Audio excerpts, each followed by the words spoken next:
안녕하세요.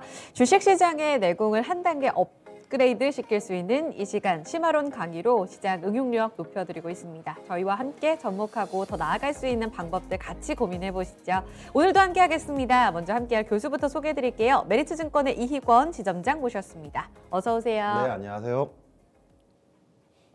자, 시장 분위기부터 보겠습니다. 오락가락하는 움직임 속에 현재 코스닥은 낙폭을 좀 줄여갔고요. 거래소는 다시금 빨간불로 전환하고 있습니다. 종목 안에서는 어떤 변화가 있을까요? 김은별 캐스터 전해주시죠. 네, 양시장이 어제와 비슷한 분위기로 바뀌어가고 있습니다. 오후장 들어서 탄력이 감소하면서 보합권 정도의 시세를 나타내고 있는데요. 먼저 코스피 지수 살펴보시면 강보합권 기록하면서 3,124포인트 터치하고 있습니다. 분봉 차트로 흐름 살펴보겠습니다.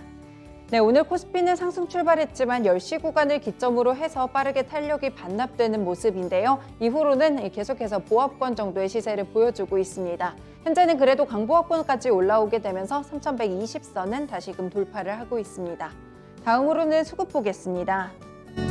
네, 개인이 583억 원 사자세고요. 외국인이 오늘 3,874억 원 사자세를 기록하면서 든든하게 지수를 받쳐주고 있습니다. 반면 기관을 보시면 오늘까지 매도 물량 나타나고 있고요. 4,166억 원 매도 우입니다. 네, 업종별로도 살펴보겠습니다. 네, 오늘 보시면 하락하는 업종들이 더 많긴 한데요. 먼저 상승하는 섹터들부터 체크해보시면 증권 업종이 3.6%대까지 크게 올라주고 있습니다. 잠시 후 특징주에서도 체크해보겠지만 증권주들의 1분기 실적에 대한 기대감이 쏠리는 상황이고요. 오늘 서비스업 섹터를 보시면 2%대까지 탄력이 커지고 있습니다. 이 언택트 투톱주들 그리고 그 가운데 또 카카오가 오늘장 시세를 분출하게 되면서 업종 자체를 이끌어주고 있고요. 오늘 의료 쪽도 괜찮습니다. FNF나 현세실업 이런 의료 종목들이 오늘장 상승하면서 1.5%가량 강세 흐름입니다. 통신업과 전기전자 섹터 역시나 빨간불을 켜고 있습니다. 네, 반면에 하락하는 섹터들도 체크해 보시겠습니다. 네, 어제장 살짝 올라줬던 경기민감주들 오늘은 쉬어가는 분위기고요. 철강 금속 섹터 1% 넘게 하락합니다. 자동차 그룹주들도 포함해서 운송장비 섹터도 1%가량 하락세고요. 그 외에는 종이목재나 전기가스업, 의약품 섹터까지 1% 안쪽에 낙폭을 기록하고 있습니다. 시총 상위 종목들도 함께 보시겠습니다. 네, 현재는 대체적으로 상승하는 분위기긴 한데요. 일단 IT 투톱주들 같은 경우에는 오늘장 외국인 매수세가 강하게 유입되고 있습니다. 삼성전자는 0.4% 오르면서 85,800원 터치하고요. SK하이닉스는 0.7%가량 상승합니다. 그리고 미국에서 빅테크 종목들이 좋았는데요. 언택트 종목들도 모두 좋습니다. 네이버는 2.6% 오르면서 38만 7천원 터치하고요. 오늘장 호재가 풍부한 쪽이 바로 카카오입니다. 현재도 7%가량 상승세고요. 오늘장 52주 신고가까지 경신하면서 54만 원 선 넘게를 터치를 하고 있습니다. 이 액면 분할 이슈가 있는데요. 이와 더불어서 오늘은 무엇보다도 두나무의 지분을 보유한 점이 함께 부각되고 있습니다. 이뿐 아니라 커머스나 모빌리티 같은 기존 사업들도 좋게 평가를 받고 있는데요. 이런 부분에 오늘장 시세를 분출하는 모습이고요. 현재도 54만 원 선 위쪽을 터치하고 있습니다. 네, 2차전지 종목들은 이틀째 좀 쉬어갑니다. 1% 넘게 하락하는 흐름이 오늘까지 지속되는데요. LG화학 그리고 삼성 SDI 모두 1% 넘게 밀리고 있습니다. 제약바이오 섹터 내에서는 셀트리온은 추가적인 하락이 있는 반면에 삼성바이오로직스 강보합권 정도를 터치하고 있고요. 오늘 자동차 종목들 가운데서는 기아보다는 현대차가 조금 더 크게 밀립니다. 4거래일 만에 하락 반전하면서 오늘 1.5%가량 하락습니다. 네, 그 외 종목들 체크해보시면 오늘 포스코가 2% 넘게 또 조정을 받는 모습인데요. 급등분에 대한 매물을 소화하고 있습니다. 32만 7천원 터치합니다. 네, 바로 아래쪽으로 보시면 LG전자 현재도 3.8%대 강세 흐름을 기록하고 있는데요. 그룹주 전반적으로 이 모바일 사업부 철수 이후에 시세가 엇갈리고 있습니다. 바로 특징주로 넘어가서 점검해 보시겠습니다. 네, LG그룹주들이 모바일 사업부 철수 이후에 오늘 강세 흐름 기록하고 있는데요. 어제장 하락 마감했던 LG전자도 오늘은 다시금 상승세를 보여주고 있습니다. 증권가에서는 이렇게 모바일 사업부를 분리한 점이 그동안 만성 적자를 기록해왔기 때문에 오히려 호재다, 기업 가치를 올릴 수 있다라고 평가를 하게 되면서 긍정적인 평가들이 나오는 상황인데요. 현재도 4% 가까이 상승하면서 16만 500원을 터치하고 있습니다. 바로 아래쪽으로 LG이노텍 역시나 같은 분석이 나왔는데요. 1%가량 오름세 기록하고요. 오늘 LG디스플레이가 5%대 강세 흐름을 보여주면서 이틀째 좋은 시세를 보여주고 있습니다. 이 OLED 쪽으로 패널 가격 협상력이 높아질 것이라는 이야기도 흘러나오는데요. 5% 오르면서 25,950원 터치하고 있습니다. 그리고 무엇보다 오늘장 증권주들 체크해 보셔야겠습니다. 하나투자증권은 두나무 이슈로 잘 아실 거고요. 그 외 종목들을 보시더라도 한양증권 9%대, 유한타증권은 6%대까지 상승하는 흐름이 나타나고 있습니다. 최근에 거래 대금이 줄고는 있지만 올해 1분기에 실적 시즌에 양호한 수익을 낼 것으로 보이고요. 여기에 기준금리가 상승되는 시점까지는 아직까지 여유가 있는데 저금리 상태를 유지하면서 유동성 장세가 지속될 것이라는 분석까지 곁들여지고 있습니다. 네, 다른 종목들 보셔도 유진투자증권 6% 오르면서 4,320원 터치하고요. 나머지 KTB투자증권, 삼성증권, 상상인증권, 교보증권까지 현재 구간 빨간불을 켜고 있습니다.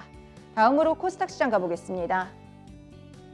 네, 현재 코스닥 지수 약보합권이고요. 967포인트 터치합니다. 분봉 차트로 흐름 보겠습니다. 마찬가지로 코스닥 상승 출발했지만 바로 하락 반전했고요. 이후로는 좀 지지부진한 시세 흐름을 계속해서 가져가고 있습니다. 오늘 장은 970선 장 초반에 넘어선 뒤로는 다시금 아래쪽으로 내려온 상태입니다. 수급도 보겠습니다. 네, 현재 개인이 2,413억 원 매수하고 있고요. 외국인과 기관의 쌍끌이 매도세가 나타납니다. 특히나 외국인 1,646억 원 팔자세고요. 기관은 374억 원 매도 우입니다. 시초 상위 종목들도 확인해 보시겠습니다. 네, 현재 코스닥에서는 하락하는 종목들이 많다가 현재 약간 혼조세 흐름으로 나타나고 있는데요. 먼저 셀트리온 그룹주들 같은 경우에는 추가적인 하락세가 나타납니다. 셀트리온 제약은 1.3%가량 밀리면서 14만 3,300원 터치하고요. 바로 아래쪽으로 게임주들의 상승세가 오늘장 눈에 띄고 있습니다. 카카오게임즈도 1%에 가까운 오름세를 기록하고요. 펄어비스도 1.8% 상승하며 32만 7,800원을 터치하고 있습니다. 네, HLB 오늘까지 추가적으로 하락합니다. 최근에 차트 흐름이 조금 우하향 쪽으로 꺾이고 있는 모습인데요. 2%가량 밀리고 있고요. SK머티리얼즈는 강보합권을 터치하고 있습니다. 네, 나머지 종목들 보셔도 콘텐츠 쪽으로 오늘장 스튜디오 드래곤 2%까지 오르면서 10만 1,400원 터치하고요. CJ ENM은 강보합권을 기록하고 있습니다. 제일기획과 스튜디오 드래곤이 또 드라마를 활용한 마케팅 비즈니스를 위해서 손을 잡았다, 이런 소식들도 함께 전해지고 있고요. 오늘은 리노공업이 또 상승을 하고 있습니다. 4%가량 오르면서 16만 6,700원 터치합니다. 특징주 체크해 보겠습니다. 네, 창투사 관련 종목들 오늘장 또다시 상승을 합니다. 이 비트코인이 시총 2조 달러를 기록한 가운데 두나무의 미국 상장 기대감까지 유효한 상태인데요. 관련 종목들이 부각되는 가운데 이 시세가 굉장히 높습니다. 먼저 TS 인베스트먼트 보시면 지난해 이 펀드 방식을 통해서 두나무에 투자를 집행한 것으로 알려지고 있는데요. 오늘장 25%대까지 급등하면서 8,820원 터치합니다. 네, 우리기술투자 18%대 강세고요. 또 두나무 관련 종목으로 에이티넘 인베스트도 보시면 11% 오르면서 7,040원 터치하고 있습니다. 네, 나머지 종목들 대성창투나 SV인베스트먼트, DSC 인베스트먼트까지 현재 구간 모두 강하게 빨간불을 켜내고 있습니다. 지금까지 시장 상황 전달해드렸습니다. 강의로 가보시죠. 네, 강의로 넘어왔습니다. 오늘도 알찬 두 가지 주제로 여러분들의 궁금증 해결해 드릴게요. 오늘 이야기 첫 번째로 먼저 풀어갈 내용부터 확인해 보겠습니다. 네, 조선주들의 강세 움직임에 주목해 보겠습니다. 작년 11월부터 발주 증가, 또 수주에 대한 대폭 증가에 대한 기대감이 반영되면서 조선주들이 이달에 계속해서 신고가를 내는 모습이었는데요. 이런 상승세 속에 오늘은 살짝 쉬어가고 있지만 2차 랠리, 신고가 랠리가 계속될 수 있을까? 여기에 대한 점검을 좀 해보겠습니다. 자, 교수님, 네, 조선주들 너무 강합니다. 일단 최근에 강한 움직임에 대해서 수혜주 이야기도 많고요. 해운 운임 지수가 올랐다. 여기서 중심 지표는 뭔지도 좀 헷갈리는 이런 보도들이 너무 많이 나와서요. 보시기에 강세 배경의 핵심은 뭐였다고 보세요? 네, 아무래도 조선주의 지금 가장 대장주, 네. 주도 종목은 현대미포조선이죠. 현대미포조선이 신고가를 경신하고 있는 상황인데 네. 전반적으로 지금 조선업에 대한 분위기가 거래량도 많아지고 상승세가 좋아지고 있습니다. 네. 그런데 이 상승세의 원인, 이유를 알아야지만 이 상승세가 더 이어질지 그렇죠. 아닐지를 판단이 되는데 네. 수주에 대한 기대감도 충분히 있지만 예. 발주, 수주보다는 해운주 상승에 대한 수혜가 연결되는 걸로 보여지고 있어요. 그래서 지금 해운주를 매수하고 싶은데 해운주가 너무 많이 올라서 부담스럽다라는 분들이 결국 운임이 좋아지면 이 선주들 이 발주를 많이 낼 거고 네. 그럼 당연히 이 조선 업체들한테도 좋지 않나라는 논리로 해운주 다음 차례로 지금 조선업을 바라보고 있습니다. 네. 한데 제가 생각해 보는 부분은 과연 이 운임의 상승이 네. 어떠한 이유 때문에 운임이 상승하고 있는지, 네. 그리고 정말 이 운임의 상승이 이 선주들의 신규 발주로 건조로 이어질지에 대해서는 먼저 운임에 대해서 알아볼 필요가 있는데요. 예. 운임은 크게 4가지 4대 지수로 나눠볼 수 있습니다. 그 컨테이너선, 벌크선, LNG선, 그리고 VLCC 이렇게 4가지 나눠지는데요. 최근에 그 가장 지금 이슈가 되고 있는 쪽이 HMM 컨테이너선이 대표적이죠. 그리고 벌크선 같은 경우는 말 그대로 뭐 곡물을 크게 실는 이런 그 운임을 얘기하는데, 지금 컨테이너선 굉장히 좋아요. 벌크선 운임 굉장히 좋습니다.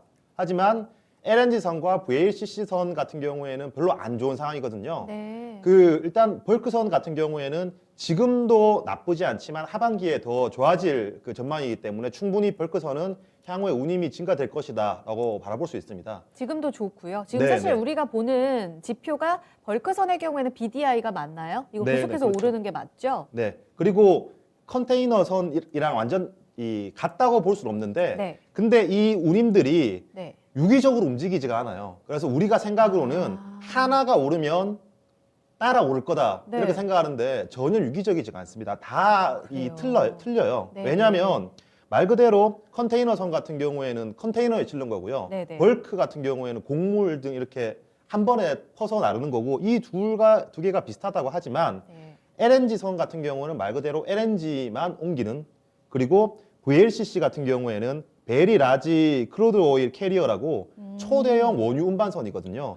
LNG선이나 VLCC선 같은 경우에는 네. LNG선은 말 그대로 LNG에 대한 수요가 살아났을 때만 이 LNG선에 대한 물동량이 많아지고 운임이 늘어나요. 그런데 상식적으로 생각해 보더라도 네. LNG 같은 경우에는 겨울철이 가장 성수기거든요. 그래서 LNG선의 운임을 보면 작년 겨울철에 피크를 치고 지금 지속적으로 하락하고 있는 상황입니다. 그리고 VLCC선 같은 경우에도 네. 지금 유가 상승이 수요에 대한 이 원유 수요에 대한 이 상승이 아니라 공급에 대한 그 차질이었기 때문에 지금 VLCC 선 운임 같은 경우에는 거의 오른 거 없이 제로거든요. 네. 그러니까 결국 벌크선, 컨테이너선, LNG선, VLCC선이 다 운임이 좋아져야지만 이 선주들이 해당하는 이 조선 발주를 낼 텐데, 네. 아직은 이 운임이 건조를 조선을 건드릴 만한 지금 상황 아닌 상황이에요. 네, 네. 일각에서 그럼 컨테이너선 지금 굉장히 좋은데 HMM 주가 굉장히 좋은데 네. 이 향후에 더 좋아지면 발주 나올 수 있는 거 아닌가라고 가능성이 있지 하시는데, 않나? 네, 네. 충분히 가능하죠. 근데 지금 컨테이너선 운임 같은 경우에는 10개월 연속 지금 상승하고 있거든요. 상하이 컨테이너 운임 지수 요거 기반해서 보면 돼요? 네, 맞습니다. 여기에 가장 큰 핵심, 네. 그러니까 이 시장의 첫 번째가 바로 그 머스크사죠. 머스크 해운사가 엄청난 실적을 발표했습니다. 엄청난 네. 실적을 발표했는데 그날 주가가 7% 정도 하락했었거든요. 그 이유는 네. 그 머스크가 향후 하반기 그리고 이후에 대해서 이러한 지금 운임에 대한 이 상승이 노멀라이제이션, 정상화 과정을 갈 것이다라고 했기 때문에 네. 지금 하반기가 지금처럼 하반기도 좋다면 네. 이 계속해서 상승할 수 있는 부분인데, 하반기가 노멀라이제이션이 진행이 되면 생각보다 주가가 빨리 반응할 수도 있다라는 것 때문에 머스크가 7% 정도 하락을 했거든요. 이를 두고 뭐 우리가 뭐 HMM을 사고 판다라는 것을 떠나서 네. 결국 이런 운임의 증가로 이 조선업의 발주가 연결이 되려면 네. 전부 다 유기적으로 좋아져야 되는 형태가 날 텐데 네. 아직 그건 아니기 때문에 이 해운주 강세에 대해서 내가 해운주를 못 샀기 때문에 이제 조선주를 사자라는 아이디어는 아직은 시기상조가 아닌가 생각해 봅니다. 그러면은 지금 사실 말씀하셨지만 해운의 4대 운임, 그리고 여기에서 좀 기반해서 나오는 것이 운임 지수잖아요. 이쪽으로는 최고점, 특히 벌크선과 컨테이너선 관련해서는 지수가 오름세를 나타냈던 걸 우리가 봤습니다. 그런데 조선과 관련해서는 업황을 동행하는 지표로 지금 뭐 중고선가, 신조선가 그렇죠. 그렇죠. 이런 네네. 지수들도 상승세를 나타내지 않았나요? 아니요. 신조선가가 제 기억으로 1개월간 3% 정도 올랐습니다. 아. 1개월이었는지 한 개 분기였는지 제가 정확하게 기억이 안 나는데 그러니까 미미했다는 네, 거죠. 굉장히 미미했습니다. 네. 이 결국 해온량이 많아지고 물동량이 많아지면 폐선이 증가해야 되거든요. 폐선이 증가되고 이 폐선이 증가된 이후에 신규 발주가 늘어나야 되는데 네. 결국 폐선도 중요해요. 네. 폐선이라는 거는 말 그대로 이 노후화된 선박을 이 노동 집약적인 인도나 이런 그 국가에서 노동 집약적인 이 국가에서 네. 인부들이 다 붙어서 이 철을 다 잘라낸 뒤에 이 철을 스크랩 시키는 작업이거든요. 아. 굉장히 위험하고 험한 그 작업이에요. 예. 근데 결국 폐선율이 증가해야 되는데 네. 폐선율이 지금 1%, 2% 수준이거든요. 결국 이런 사이클이 돌아가려면 이제 이 선주들이 폐선을 시키고 또 신규 발주를 내면서 네. 이 조선사들의 도크라고 하죠. 도크가 차면서 이 수주량이 많아지면서 신조 성과가 올라가는 상황인데 신조 성과가 빠지진 않습니다. 하지만 지금 주가 상승보다 신조 성과는 굉장히 지금 둔화되어 있는 상황이기 때문에 아. 저는 시장의 기대보다는 네. 실제 수치들, 네. 운임이나 네. 폐선, 신조성가 같은 수치들은 생각보다 별로 안 좋다라는 아. 걸 찝어드리고 싶어요. 알겠습니다. 결국은 선행지표가 조금 급하게 올라간 감이 있다. 결국은 주가가 먼저 기대감을 반영해서 좀 강하게 갔다라는 이야기로 좀 귀결이 될 것 같은데 그러면 여기에서 더 올라갈 수 있느냐에 있어서는 결국 지금 조선주의 밸류가 어느 정도 되냐 그렇죠. 이런 점도 좀 네네. 체크를 해봐야 될 것 같아요. 말씀하셨지만 선박 발주가 작년에는 그래도 11월에 좀 있었고 이것이 또 기간이 있기 때문에 뭐 이번 2월에는 수주 공백일 거다. 뭐 이런 리포트들도 나와가지고 지금 실적과 함께 밸류에 대한 체크를 좀 해주셔야 될 것 같은데 현재 어느 정도 수준인가요? 수주를 월별로 보기보다는 네. 이 글로벌 전 세계가 뭐 선주들이나 선주사들이 얼마나 많은 이 발주를 낼지 네. 그리고 플랜트 계획이 있는지가 중요하고 아. 이 발주 규모에서 우리나라 회사들 한국조선해양, 대우조선해양, 삼성중공업 네. 등 우리나라 기업들이 MS를 얼마나 가져가는지 전체 얼마나 발주내는지 우리가 거기서 MS를 얼마나 가져가는지가 중요한데 아, 네. 조선 피크가 2007년도였죠. 2007년도 그 아시아의 성장, 중국의 성장, 그리고 네. 브릭스라고 하는 이런 아. 거대 성장이 있었기 때문에 예. 그 당시 때 전 세계의 이 글로벌 이 선박 발주량이 2260억 달러. 그게 가장 최고점이었습니다. 07년도에 2260억. 그리고 08년도에 1800억 불 정도를 기록했거든요. 네. 2200억, 1800억 그건 아마 앞으로 다시는 못 볼 발주량이지 않을까 싶고요. 작년 선박 발주량이 한 460억 불. 그때에 비해서 수치로 말씀드리니까 굉장히 놀라운 수치죠. 네. 그리고 이 460억 불이 올해 예상되는 저희 하우스 뷰로 따지자면 760억이고 우리나라 업체들이 MS를 한 40% 정도 차지할 것이다라는 건데 생각보다 발주가 더디게 나오고 있습니다. 그리고 뭐 월별 데이터를 따져 본다라면 조금 더 저는 뭐 물론 조선업을 가지고 계시는 분들에 대해서 이게 제 생각이 틀릴 수 있겠지만 신규로 접근하시는 분들에 대해서는 조금 보수적인 의견 드리는데 월별로 수주를 따져 본다고 하더라도 4월 15일부터 4월 중순부터 라마단 기간이죠. 라마단 기간이면 이슬람에서는 발주가 제로입니다. 제로. 그러니까 이슬람에서는 발주가 나오지 않기 때문에 월별로도 조금 이 발주량이 생각보다 좋지는 않을 것 같고요. 결국 우리나라 업체들이 MS를 얼마나 가져가느냐 싸움인데 MS 자체도 상반기 같은 경우에는 각 그 조선사들의 이 수주 목표치보다도 어느 정도 더 달성을 했어요. 이 달성을 했던 MS가 60%거든요. 이 60% MS보다 주식이 더 가려면 MS가 지금 60%인데 하반기에는 65%, 70% 더 높아져야지만 주가가 갈 텐데 그러한 여건이 쉽지 않은 부분이기 때문에 저는 다소 아쉬운 말씀드리겠고 또 조선사들이 이런 이 선박 발주 외에도 플랜트 발주도 큰 영향을 차지하고 있거든요. 근데 주요 지금 플랜트들이 가동률이 이 고객사에 해당하는 이런 중동의 업체들이 가동률이 새로운 플랜트를 발주낼 만큼 가동률이 좋지 않은 상황이기 때문에 저는 다소 좀 죄송하지만 보수적인 의견을 드리겠습니다. 그럼 현대미포조선 아까 이야기하셨지만 대장주로 끌고 가고 있고 신고가라고 하셨잖아요. 가장 속도도 빨랐고요.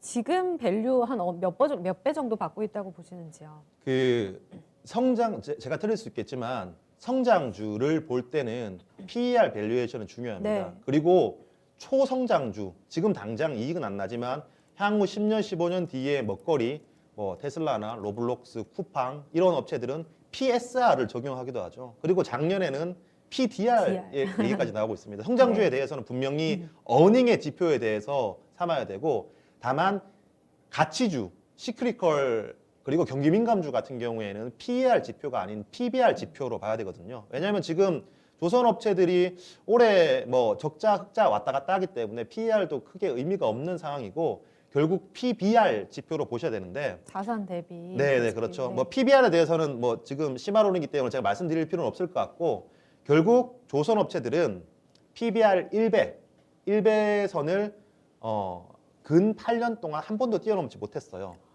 그러니까 이 PBR 1배선을 넘냐 못 넘냐가 향후에 주가에 굉장히 크게 영향을 줄 텐데 지금 현대미포조선 1.1배 그리고 나머지 업체들이 뭐 거의 0.89, 1배 정도 수준이기 때문에 조선업 전반적으로 봤을 때 지금 1배 수준까지 거의 턱에 찬 상황이거든요. 그래서 그 지금 약간 이제 연세가 있으신 매니저분들, 펀드 매니저분들은 네. 야 조선업 사이클 이제 수요가 살아나면서 다시 돌아간다. 우리 과거에 2007년도 정도는 아니지만 2011년, 12년, 13년 그 사이클 한번 다시 간다. 와 이런 분위기고 네. 지금 젊은 매니저분들은 그 당시 때의 그 이 호황을 경험을 못 해봤기 때문에 PBR 1배선이면 이제 팔아야 되지 않을까가 네. 굉장히 상단 아니야? 격돌하는 이렇게. 상황인데 네.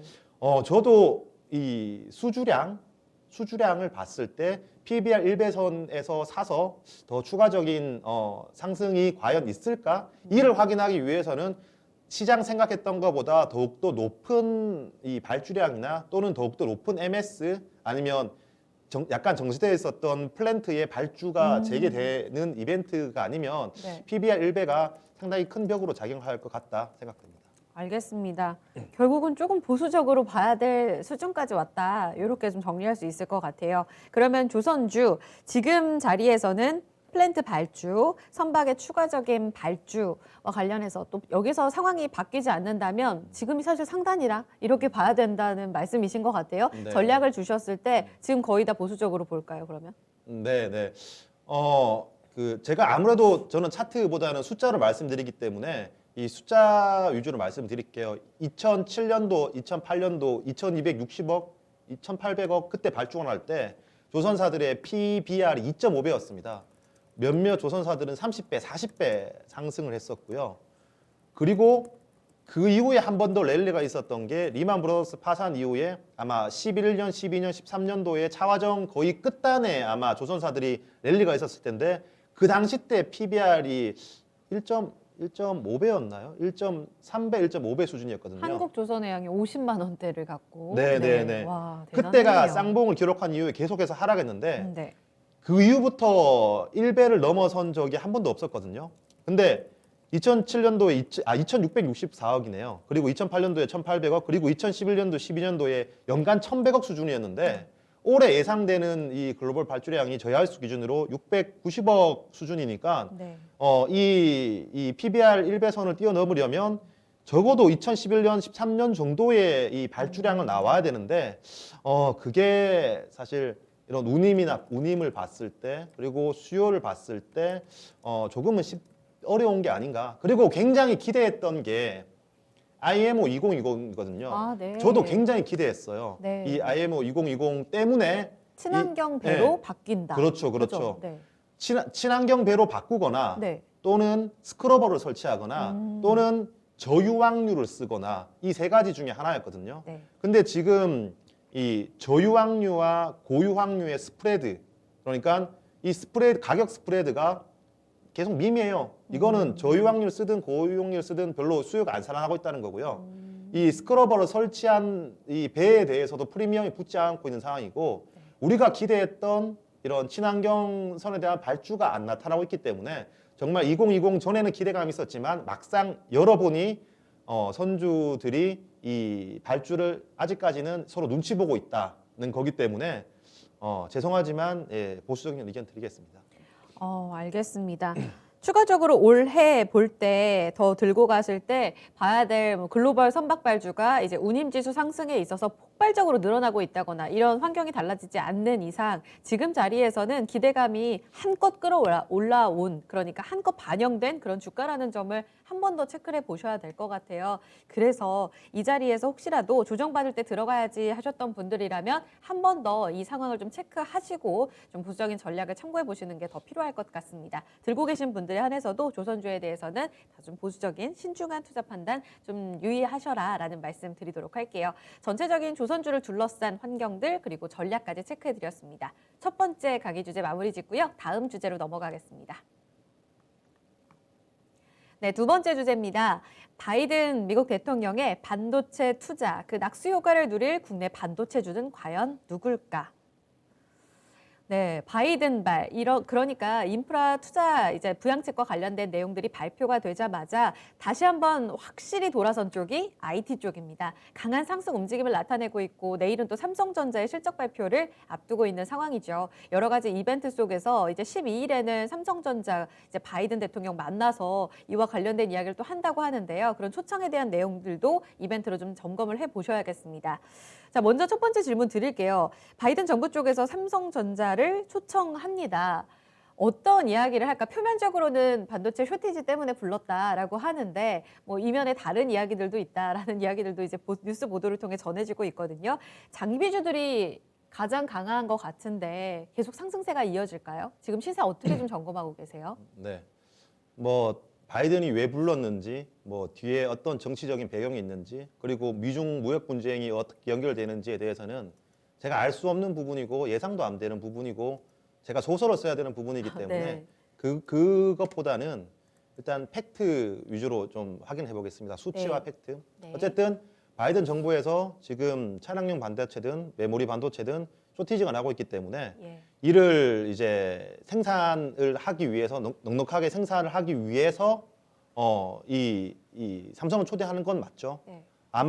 아마도 언론 기사에 따르면 삼성을 초대해서 이제 향후에 이제 오스틴 공장에 대해서 뭐 세제 혜택이라든가 이런 그 증설에 해당되는 그런 이제 혜택을 줄 것이라고 예상되는데 네. 그럼 당연 이 증설을 하게 된다면 여기에 새로운 라인을 까는 거고 새로운 라인을 까는 거면 여기에 새로운 장비가 들어가야 되는 거고 새로운 소재가 들어가야 되는 거기 때문에 물론 굉장히 좋은 이슈입니다. 네. 근데 제가 좀 팩트 위주로 말씀드리고 싶다고 하는 건 언론인 분들 네. 그리고 심지어는 저희 뭐 전문가라는 분들도 와 오스틴 투자할 거예요. 이거 대박입니다.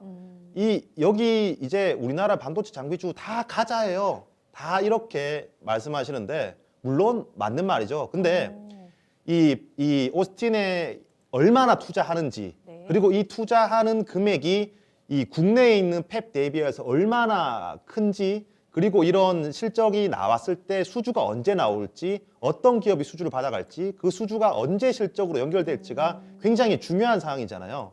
이를테면 지금 뭐 국내 장비 업체들이 국내에서 뭐 1,000억 매출하는데 네. 거기서 만약에 10억, 20억 매출이 생기는 거면 네.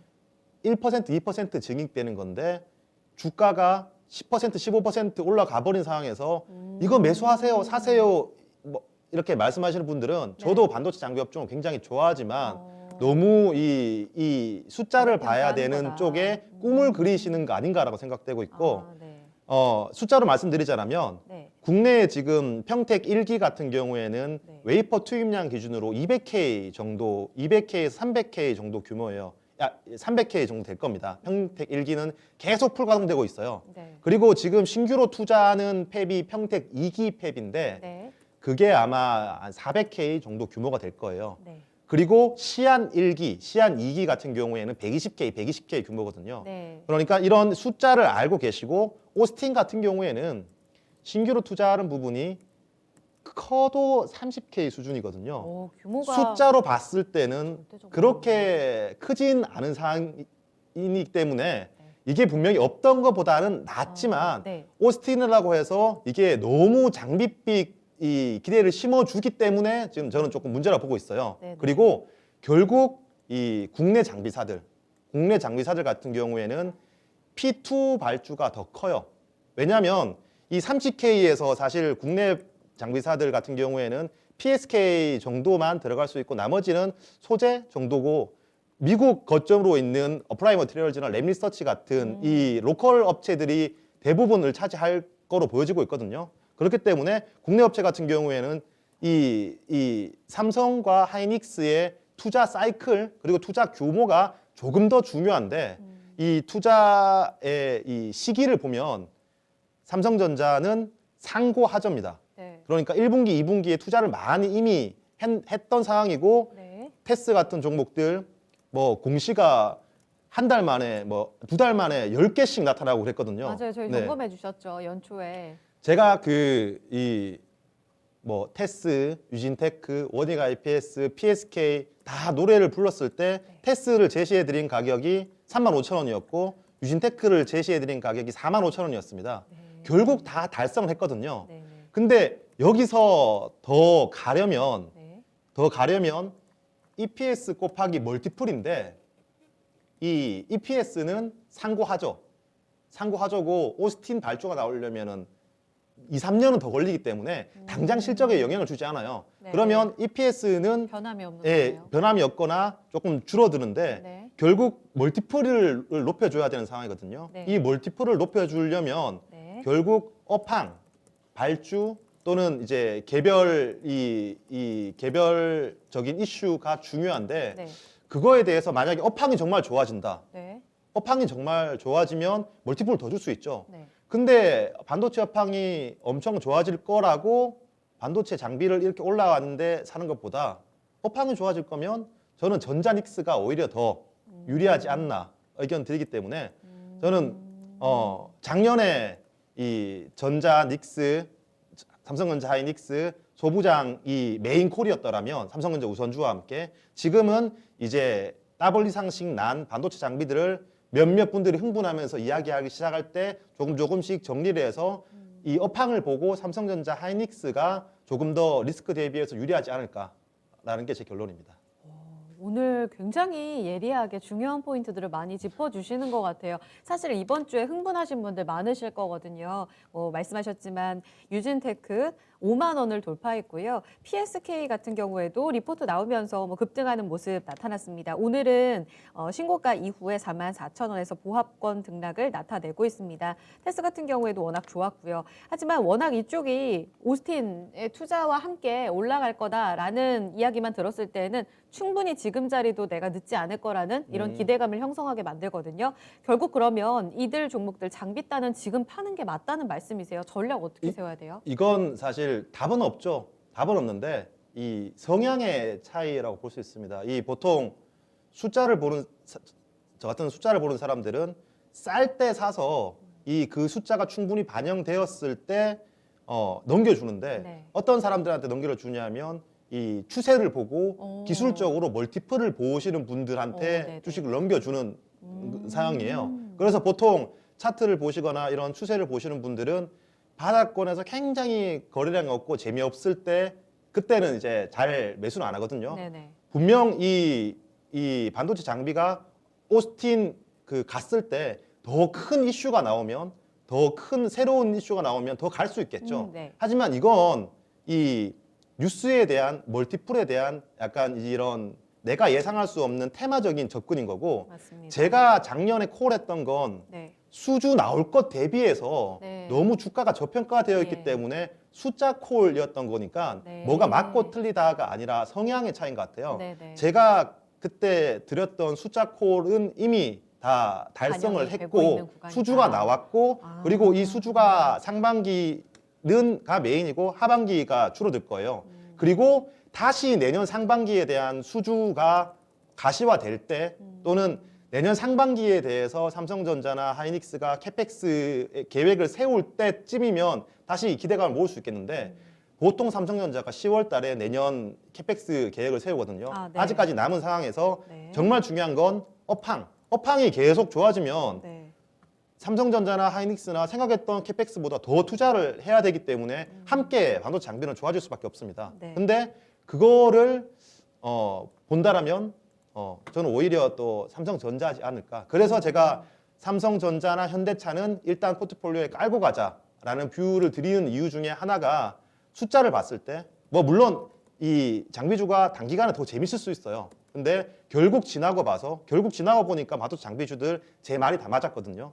시간을 두고 지나고 보면 오히려 그 업황을 본 투자가 조금 안정적이지 않을까 생각해 봅니다.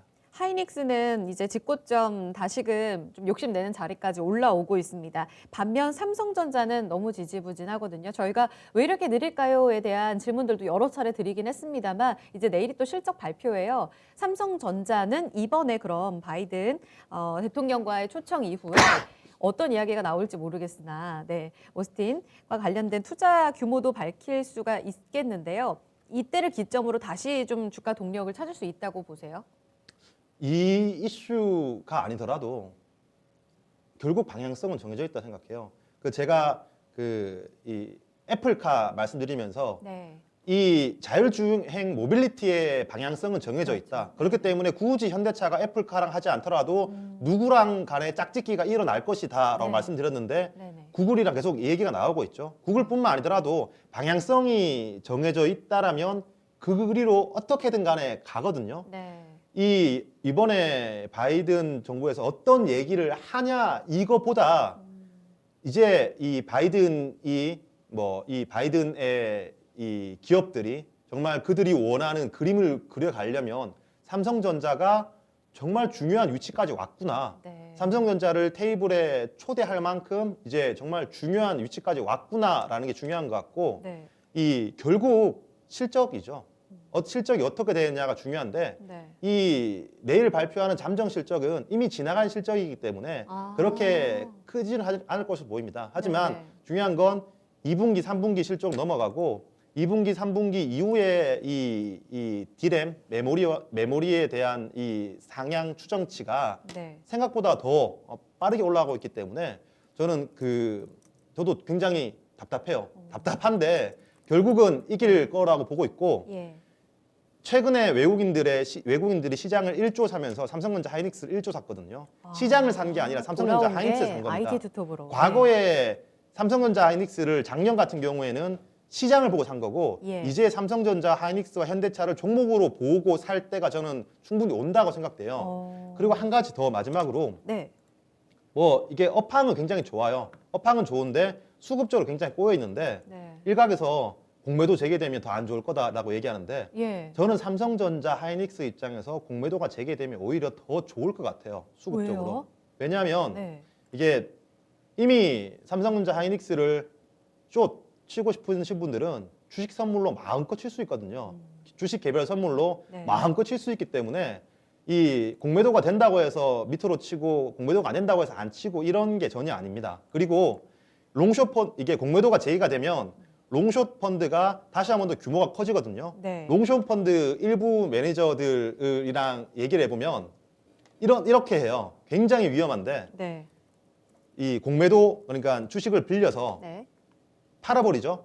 그러면 내가 차입했는 그 이자만 내면 되는데 내가 주식을 빌려서 팔아버렸기 때문에 그 판돈이 생기잖아요. 네. 내가 아무것도 없는데 기관 투자자라는 이름만으로도 이 빌린 주식에 대해서 이자만 내면 이 매도한 현금이 생기는 거예요. 이 현금을 가지고 레버리지를 일으켜서 또 롱을 잡고 일부분은 숏을 잡거든요. 그러니까 2천억치 공매도를 해서 예. 2천억의 현금이 생기면 이 레버리지를 통해서 7천억 롱을 잡는 그런 이 롱숏 펀드가 대부분이에요. 롱숏 펀드라고 해서 다 공매도만 칠 거다라고 생각하는데 전혀 아니거든요. 적어도 7대3, 롱 7, 숏 3, 뭐 8대2 이렇기 때문에 공매도가 늘어난다는 것은 그만큼 공매도보다도 두세 배 더 롱이 늘어난다는 거기 때문에 그런 롱 자금이 늘어나면 늘어날수록 삼성전자와 저는 하이닉스, 현대차 같은 이런 미리 주식 개별 선물로 매도를 칠 수 있었던 종목들 같은 경우에는 오히려 수급적으로 호재다라고 판단되기 때문에 네. 당장 답답하더라도 이 답답함을 어느 순간 보상해 줄 그때는 오리다. 그걸 제가 언제 온다라고 말씀드릴 수 없겠지만 충분히 하방보다는 업황이 하방보다는 상방이고 이러한 수급적인 이슈는 하나 둘 해결되고 있다. 네, 이게 결론입니다. 알겠습니다. 지점장님과 오랜 기간 반도체 종목들 그리고 다양한 투자 포인트를 보셨던 분들이라면 아마 이렇게 끄덕이고 계실 거예요. 항상 명확한 타이밍보다도 그 전체적인 방향성을 제시해 주시는 분이거든요. 그런 의미에 있어서 IT 종목들 지금 굉장히 활발 타오르면서 기대감이 높아져 있는 소부장에 대한 시각과 지금은 다소 조금 싸늘한 이 IT 투톱에 대한 시각에 대해서 좀 긍정적으로 가져보자라는 점을 함께 좀 체크해 보시면 될 것 같아요. 갖고 계신 분들 포트 안에서 어떤 뷰를 가지고 봐야 될지 조금은 이제 감을 잡으셨을 것 같습니다. 여기서 좀 전략은 마무리 짓도록 할게요. 지점장님 오늘도 열띤 강의 고맙습니다. 네, 주식 시마론 저희가 준비한 내용은 여기까지입니다. 투자 판단에 도움될 수 있는 전략들 전해드렸고요. 이 내용은 특정 종목의 상승, 하락을 보장하지 않습니다. 참고해 주시고요. 거래소는 좀 더 살아납니다. 코스닥도 창투자들과 함께 낙폭 줄여가는 구간입니다. 마감까지 좀 더 힘냈으면 하는 바람 가져보면서 마무리 전략 잘 세우세요. 내일도 2시 이곳 강의에서 뵙겠습니다.